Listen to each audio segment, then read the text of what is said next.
Now, for statement, and I give the floor to the Russian Federation.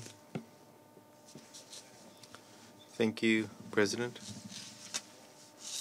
We're grateful to the Special Envoy Geir Pedersen for his briefing.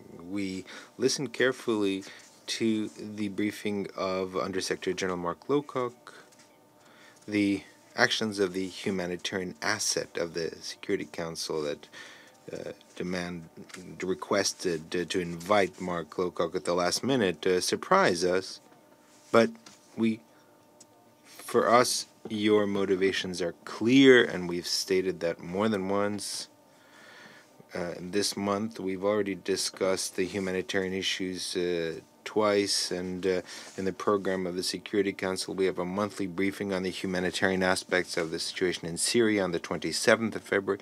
Maybe next time we can invite the Madam Nakamitsu, High Commissioner for Disarmament, and discuss all the various aspects of the Syrian crisis in the Security Council. But today we'd like to focus on the discussion that was planned for today, on the political track. We are trying to promote the process, the peace process. With the key role of Russia together with Turkey and Iran, the Constitutional Committee was established. And there's simply no other mechanism for a political dialogue. There are two sessions of this committee.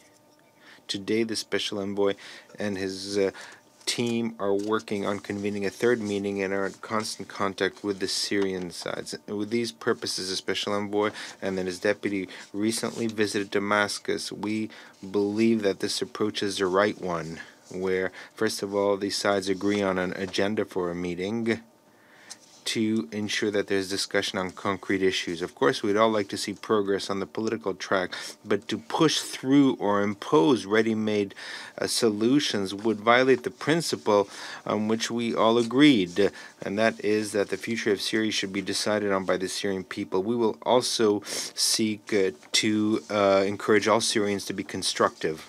Mr. President, Russia is being given advice on what to do and how. Well, we can give a few recommendations and pieces of advice ourselves. First of all, what needs to stop is the protection of fighters, insurgents, including those who are listed by the Security Council.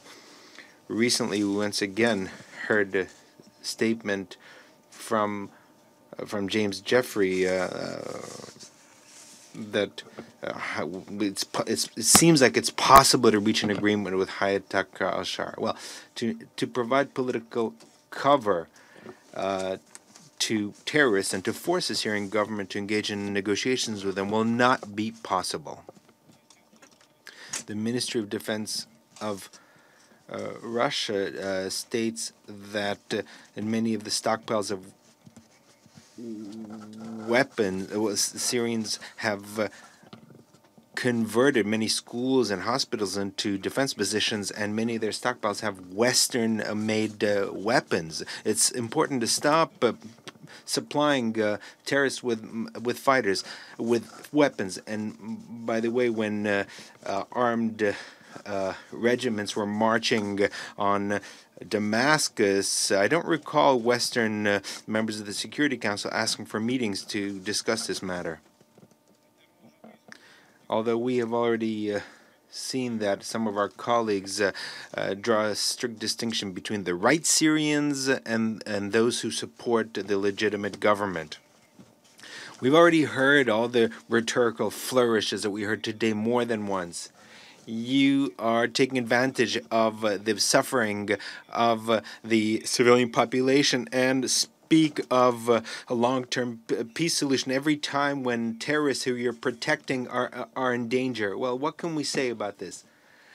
No matter how much I can tell you, you're not going to listen to anything I tell you about our efforts to protect civilians. You continue to repeat these statements about our attempts to bomb civilian schools and hospitals.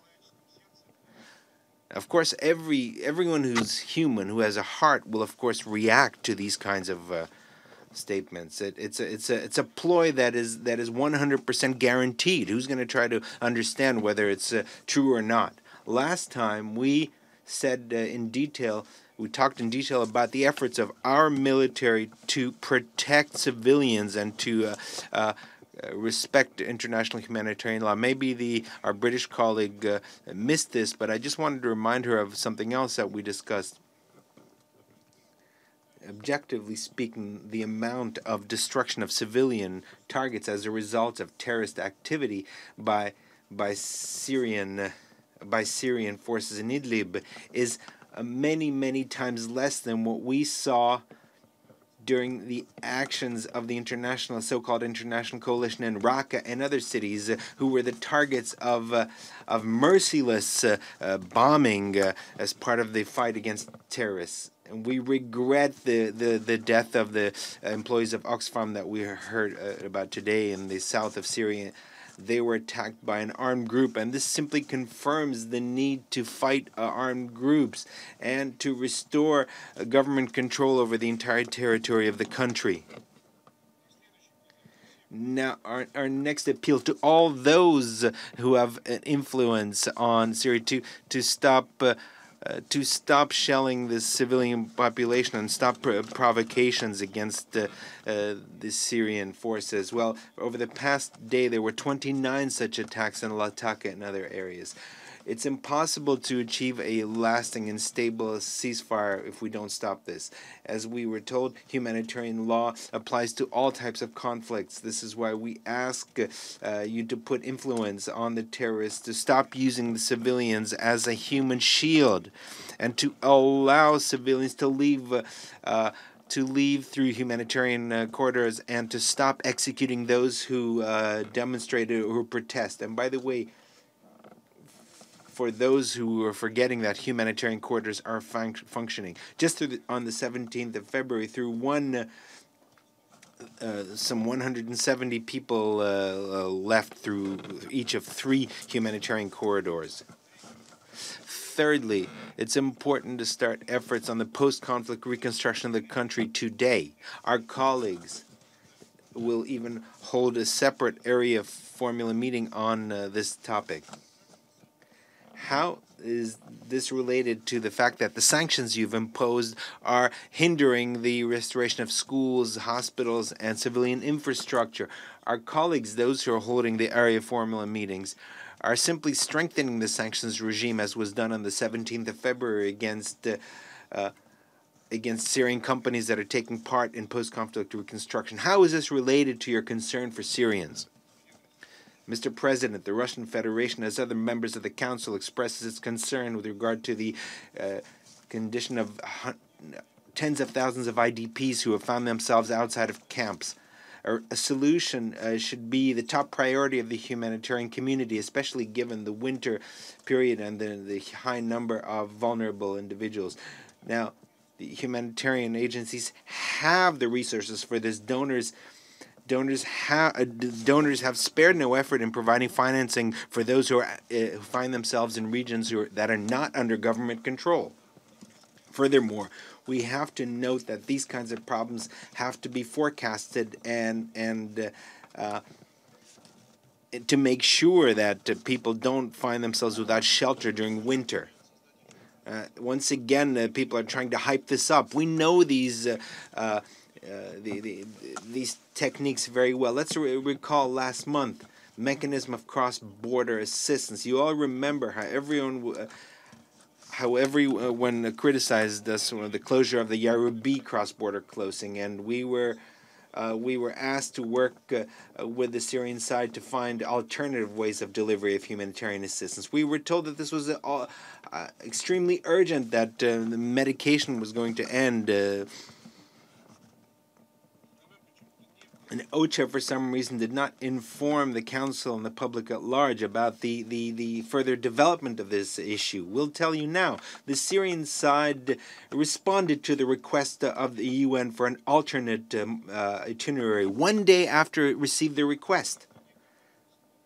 This is in response to those who say that Damascus does not respond quickly. And this was through Iraq and through Syria. This is the specific note. is dated 29th of January. Today is February 19th, and the convoy was not sent either from Damascus or from Iraq. And the UN colleagues have remained silent for over 3 months. So what happened to the urgency? Or maybe it was no longer in the headlines, so it was no longer important. So we hope that OCHA will reflect this in its report on alternate itineraries through Yarubi.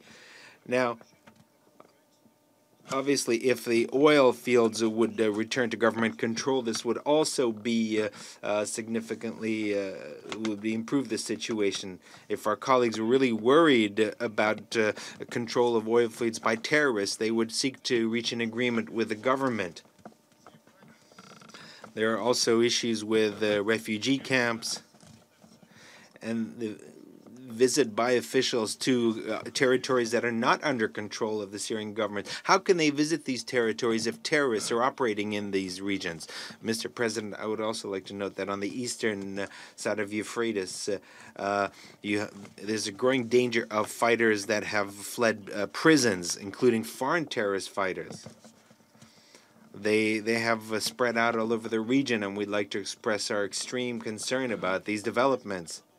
We will continue with our efforts to normalize the situation in Syria. We believe it's important to restore normal relations between the various population groups of the Syrian Arab Republic, which have been hurt tremendously by attempts to tear the country apart. Achieving stability in Syria is only possible by respecting its sovereignty and territorial integrity. And to our German colleague who asked a direct question, we will not stop supporting the legitimate government of Syria, which is conducting a legitimate fight against international terrorists. Thank you. I want to thank the representative of the Russian Federation